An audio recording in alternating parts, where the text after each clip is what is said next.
Bisa juga dimaknai kalau Ahok tampaknya siap untuk kembali ke dunia politik, walau bukan dirinya yang akan maju di Pilpres nanti. Namun bisa jadi Ahok akan menjadi juru kampanye bagi capres yang didukung Jokowi nantinya.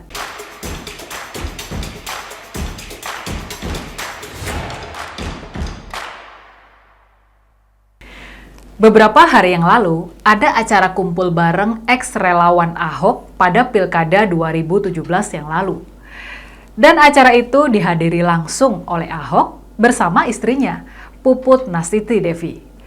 Banyak yang menarik dan menggelitik saat acara itu yang awalnya adalah kegembiraan para ex-relawan Ahok yang dulu bekerja keras mendukung Ahok saat Pilkada 2017 silam, berubah menjadi sindiran-sindiran politik yang sangat cair dan membuat kita semua ikut tertawa.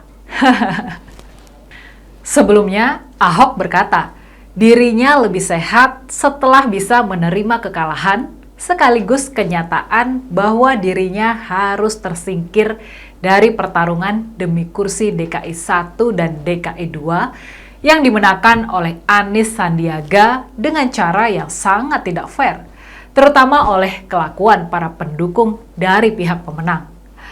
Lalu Ahok bilang bahwa kita harus bersyukur 5 tahun Tuhan izinkan ke orang yang pintar ngomong untuk kerja. Dan sontak para pendukungnya pun langsung bersorak. Tapi kita bersyukur 5 tahun Tuhan izinkan kasih ke orang yang pintar ngomong untuk kerja.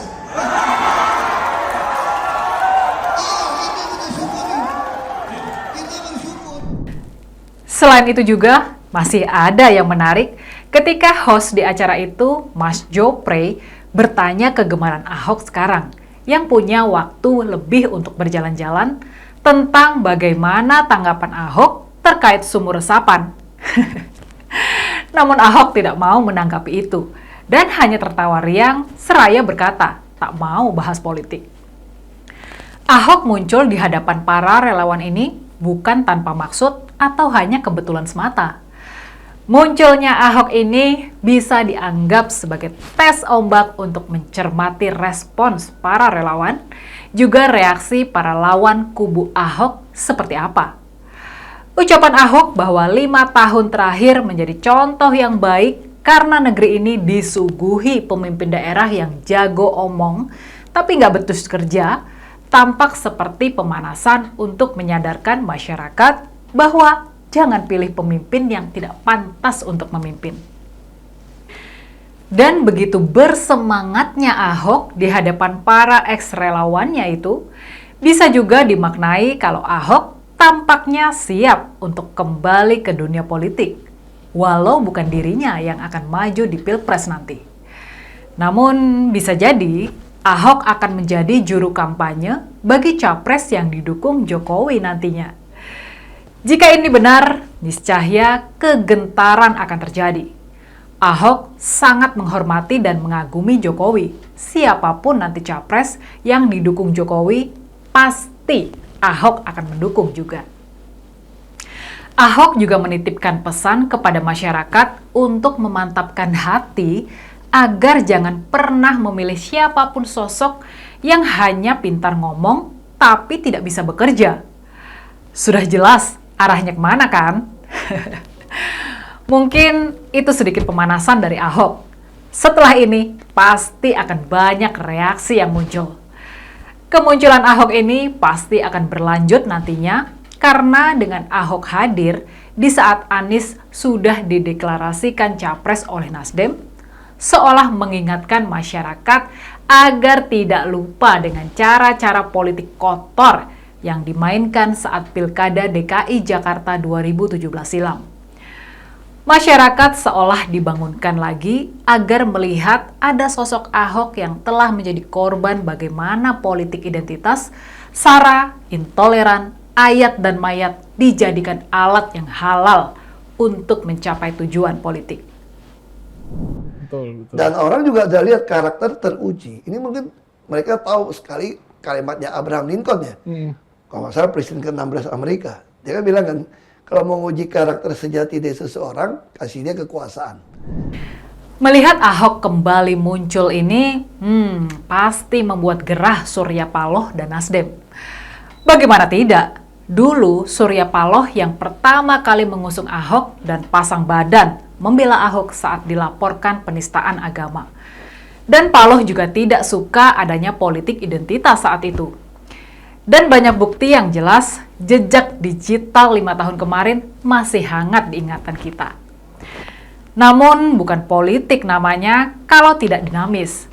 Karena sekarang dia sendiri yang mencalonkan Anies, di mana sudah tersemat sebagai bapak politik identitas itu sebagai capres. Dengan segala kemampuan, doa dan harapan, kerja keras, kita harapkan dia bisa terpilih kembali untuk menjabat sebagai gubernur Jakarta periode kedua ya. Tapi sejauh ini sudah ada pembicaraan dengan Pak Ahok sendiri, Pak? Udah melamar belum sih, Pak, kalau pendudukan sendiri? Nah, kita menilai kinerja selama ini, ya silaturahmi kan berjalan baik selama ini. Tanpa dia minta, tanpa dia perlukan, memang kita menganggap dia yang relatif terbaik di mata Nasdem.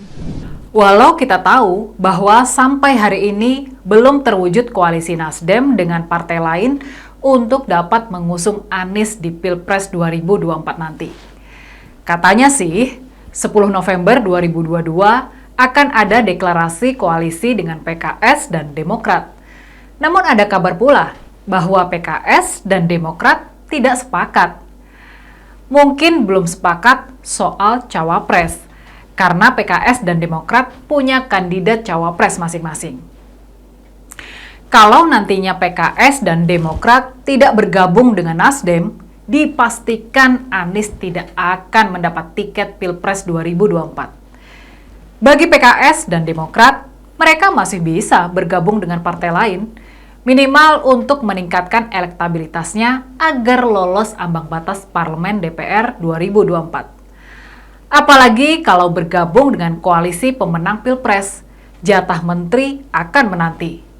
Daripada bergabung dengan Nasdem untuk mengusung Anies dan tidak mendapatkan apa-apa selain menurunkan elektabilitas partainya dan akhirnya tidak punya wakil yang duduk di DPR RI. Kalkulasi politik ini penting bagi PKS dan Demokrat karena hasil survei terbaru yang dilakukan LSI DNIJA sepanjang tanggal 11 hingga 20 September 2022, elektabilitas Nasdem hanya 3,9%.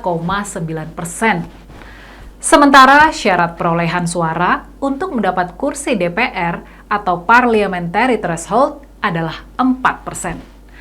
Artinya, Partai Nasdem terancam tidak masuk Senayan pada tahun 2024 nanti.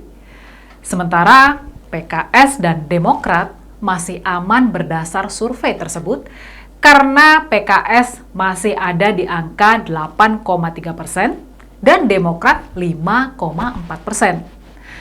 Jangan sampai dengan ikut mendukung Anies, elektabilitas PKS dan Demokrat malah jadi turun.